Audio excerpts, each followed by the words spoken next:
नमस्कार, आप देख रहे हैं हेडलाइंस न्यूज। दिन भर की ताज़ा खबरों के लिए अभी सब्सक्राइब करें, साथ में बेल आइकन भी प्रेस कर लें। खबरों में आगे बढ़ने से पहले वीडियो को लाइक जरूर करें और अपने दोस्तों के साथ ज़्यादा से ज़्यादा शेयर करें। और आप किस राज्य शहर से न्यूज को देख रहे हैं, कमेंट में जरूर लिखें। गुजरात सरकार ने भगवत गीता को अकादमिक वर्ष 2022 से 23 से पूरे राज्य में 6ठी 12वीं कक्षाओं तक के स्कूली पाठ्यक्रमों में शामिल करने की बृहस्पतिवार को विधानसभा में घोषणा की। शिक्षा मंत्री जीतू वघानी ने शिक्षा विभाग के लिए बजटीय आवंटन पर विधानसभा में एक चर्चा के दौरान यह घोषणा की। मंत्री ने कहा कि भगवत गीता में मौजूद नैतिक मूल्यों एवं सिद्धांतों को स्कूली पाठ्यक्रम में शामिल करने का निर्णय केंद्र की नई राष्ट्रीय शिक्षा नीति की तर्ज पर लिया गया है। उन्होंने कहा कि एनईपी आधुनिक और प्राचीन संस्कृति, परंपराओं एवं ज्ञान प्रणाली को शामिल करने की हिमायत करती है।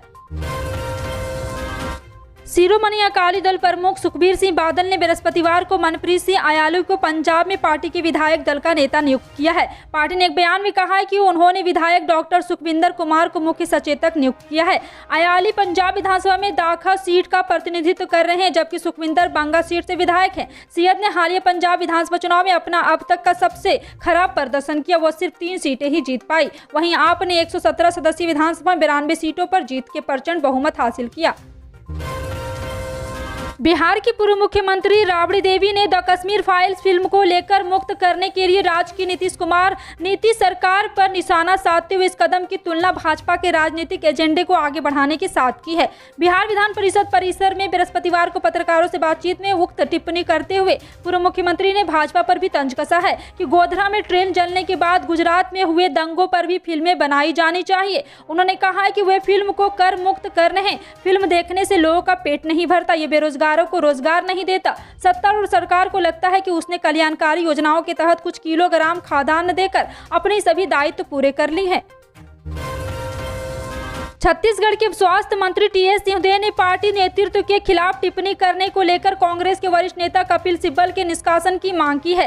सिंहदेव ने ट्वीट किया है, कांग्रेस कार्य समिति के फैसले के खिलाफ अपने व्यक्तिगत और अप्रिय राय को सार्वजनिक करने के लिए उन्होंने पार्टी से निष्कासित कर दिया था। मंत्री सिंहदेव ने अपने ट्वीट में अंग्रेजी के एक अखबार के उस हिस्से को साझा किया जिसमें सिब्बल ने साक्षात्कार में कांग्रेस नेतृत्व पर सवाल उठाया है।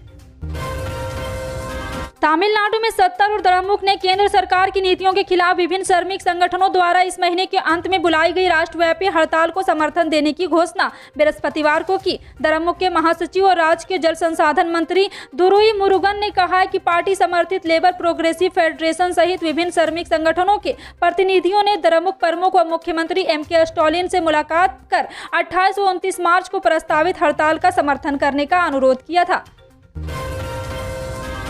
असम के शिक्षा मंत्री रनोज पेगू ने बृहस्पतिवार को विधानसभा को बताया कि राज्य के सरकारी शिक्षण संस्थानों में प्राथमिक स्कूल से लेकर विश्वविद्यालयों तक में शिक्षकों के 21,300 पद सहित 28,100 से अधिक पद खाली है। All India United democratic front के विधायक रफीकुल इस्लाम के एक सवाल के जवाब में पेगू ने कहा है कि सरकार स्थिति से अवगत है, इन रिक्तियों को भरने की प्रक्रिया चल रही है। उन्होंने कहा है कि राज्य में शैक्षणिक संस्थानों से सभी स्तरों पर 21,344 शिक्षण पदों सहित कुल 28,190 रिक्तियां दर्ज की गई है। इस बार होली को लेकर लोग काफी उत्साहित नजर आ रहे हैं, जिसका सबसे बड़ा कारण है कि लगभग 2 साल बाद इस बार होली पूरे हर्षोल्लास के साथ मनाई जाने वाली है। ऐसा इसलिए क्योंकि पिछले 2 होली कोरोना वायरस के भयानक साए में बीती है, इसलिए इस बार लोग धूमधाम से होली खेलने की तैयारी में जुट गए हैं। हालांकि होली के पर्व पर बुजुर्गों की सेहत को अनदेखा नहीं किया जा सकता है। बेशक घर के बड़ों के बिना किसी भी त्योहार का मजा अधूरा लगने लगता है, लेकिन कोरोना वायरस के खतरों को नजरअंदाज नहीं किया जा सकता है। दरअसल कोरोना का कहर अभी पूरी तरह से थमा नहीं है। ऐसे में होली के भीड़भाड़ में बुजुर्गों को कोरोना से बचाने के लिए कुछ खास सावधानियां बरतनी काफी जरूरी हो जाता है। जी हां, आपको बता दें कि घर के बड़ों को ख्याल रखने का अहम टिप्स भी दिया जाता है, जिन्हें फॉलो करके आप बिना किसी डर के होली का भरपूर लुत्फ उठा सकते हैं। उत्तर प्रदेश में एक बार फिर हिस्ट्री सीटर थानों में लाइन लगाकर हाजिरी देने लगे हैं। यूपी में दोबारा से योगी की सरकार आने से सभी अपराधी डरे हुए हैं और इसी को देखते हुए महासहारनपुर के अलग अलग थानों में 3 दिनों के अंदर लगभग 1.5 दर्जन हिस्ट्री सीटर ने हाजिरी लगाई और भविष्य में कोई भी अपराध नहीं करने की कसम खाई है। जी हां, आपको बता दें कि योगी सरकार 2.0 के खौफ में आकर सभी अपराधी जेल में लाइन लगाकर अपनी हाजिरी दर्ज करा रहे हैं। फिर से कोई अपराध न करने की कसम खाने के साथ साथ इन सभी अपराधियों को थाना इंचार्ज से कानून की शिक्षा भी मिल रही है। 5 राज्यों की विधानसभा चुनाव में मिली करारी हार के बाद कांग्रेस अध्यक्ष सोनिया गांधी ने पार्टी की स्थिति का आकलन करने और परिवर्तन का सुझाव देने के लिए 5 सीनियर नेताओं को नियुक्त किया। पंजाब में स्थिति का आकलन करने के लिए अजय माकन को जिम्मा सौंपा गया। मणिपुर के लिए जयराम रमेश को नियुक्त किया गया। वहीं गोवा के लिए हालात का आकलन करने के लिए राज्यसभा सांसद रजनी पाटिल को काम किया गया है। और बता दें कि यूपी की तो कांग्रेस नेता जितेंद्र सिंह चुनाव के बाद की स्थिति का आकलन करेंगे और सुझाव भी देंगे। और उत्तराखंड के लिए अविनाश पांडे को कमान सौंपी गई है। बिहार की सियासी उतार चढ़ाव के बीच सीएम नीतीश कुमार विधानसभा स्पीकर विजय कुमार सिन्हा का बीच का विवाद खत्म होता दिख रहा। इसी बीच लोकतांत्रिक जनता दल के मुखिया शरद यादव ने एक बड़ा ऐलान करते हुए कहा कि वह अपनी पार्टी एलजेडी का बिहार के पूर्व सीएम लालू प्रसाद यादव की पार्टी आरजेडी यानी कि राष्ट्रीय जनता दल के साथ विलय करने जा रहे हैं। इसकी जानकारी खुद शरद यादव ने दी है और कहा है कि 20 मार्च को आधिकारिक रूप से अपनी पार्टी एलजेडी का आरजेडी में विलय कर देंगे और इसको लेकर दिल्ली में उनके विनाश पर और निवास पर एक कार्यक्रम भी आयोजित किया जाएगा। पश्चिम बंगाल की मुख्यमंत्री ममता बनर्जी ने गुरुवार को बड़ा दावा किया। उन्होंने खुलासा किया कि करीब 4-5 साल पहले उन्हें पेगासस स्पाईवेयर खरीदने का ऑफर मिला था, लेकिन उन्होंने इसे ठुकरा दिया। ममता बनर्जी ने कहा है कि वो हमारी पुलिस विभाग के पास 4 से 5 साल पहले अपनी मशीन पेगासस स्पाईवेयर बेचने आए थे और 25 करोड़ रुपए की मांग की थी। मैंने इसे ठुकरा दिया क्योंकि इसका राजनीतिक तौर पर इस्तेमाल हो सकता था, जजों या अधिकारियों के खिलाफ इस्तेमाल हो सकता था, जो स्वीकार नहीं है।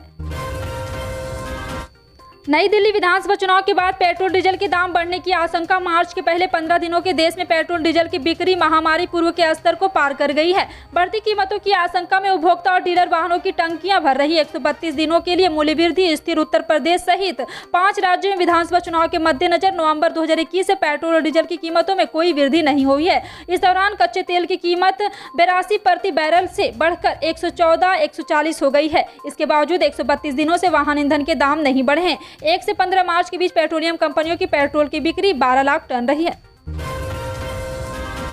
केंद्र सरकार द्वारा देश के गरीब लोगों को सस्ते मकान उपलब्ध कराने के लिए प्रधानमंत्री आवास योजना चलाई जा रही है। इस योजना के तहत गरीब लोगों को उनके मकान के लिए सब्सिडी दी जाती है। इसी के मद्देनजर केंद्रीय ग्रामीण विकास मंत्री साध्वी निरंजन ज्योति ने जानकारी दी कि प्रधानमंत्री आवास योजना ग्रामीण के तहत 1.75 करोड़ घर पूरे हो चुके हैं। जल्द ही लोगों को आवंटित भी किया जाएगा।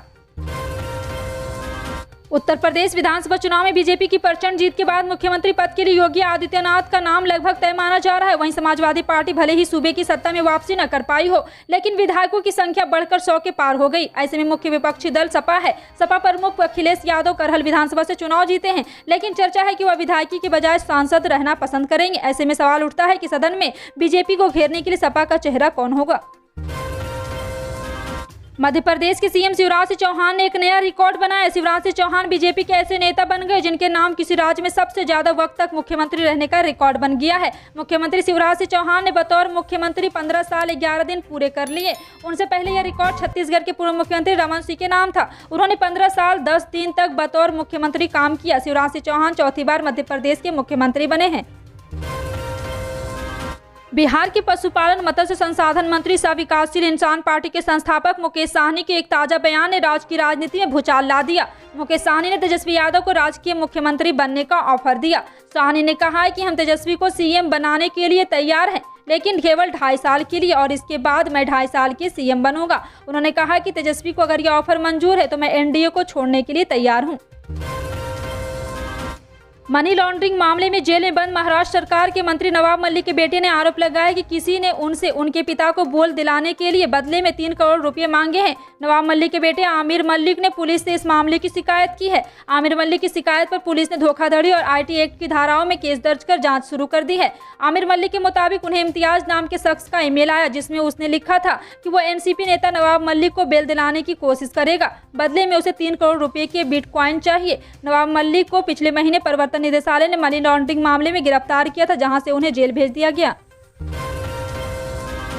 निर्देशक विवेक अग्निहोत्री की film the Kashmir files box office पर धूम मचा रही है। फिल्म को दर्शकों बहुत पसंद कर रहे हैं। जी हां, आपको बता दें कि सिनेमा घर में दर्शकों की भीड़ उमड़ रही है। प्रधानमंत्री नरेंद्र मोदी से लेकर गृह मंत्री तक इस फिल्म की तारीफ कर चुके। कई राज्यों में फिल्म को टैक्स फ्री कर दिया गया है।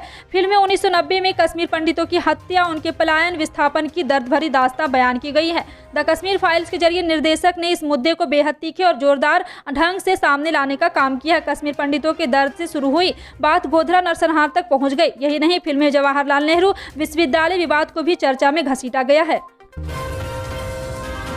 देश में कोरोना वायरस संक्रमण के मामलों में तेजी से गिरावट जारी है। गुरुवार 17 मार्च को स्वास्थ्य मंत्रालय की ओर से एक और आंकड़ा पेश किया गया। जी हां, आपको बता दें कि यहां पर 60 लोगों की मौत हो गई है। बीते 24 घंटे में 4491 लोग कोविड-19 से रिकवर हुए हैं। देश में इस वक्त कोरोना की सक्रिय मामले 30,799 हैं, जबकि कोरोना से कुल मौतों की आंकड़ा 5,16,132 पहुंच चुका है। देश में वैक्सीनेशन का आंकड़ा 180.80 करोड़ है। देश में कोरोना के कुल मामले 4.3 करोड़ है। फिलहाल आपका इन सभी खबरों पर क्या कहना है, कमेंट सेक्शन में टाइप करके जरूर बताएं। पल पल की अपडेट जानने के लिए जुड़े रहें आप अपने हेडलाइंस न्यूज के साथ। मिलते हैं अगली बड़ी खबर में, तब तक के लिए जय हिंद।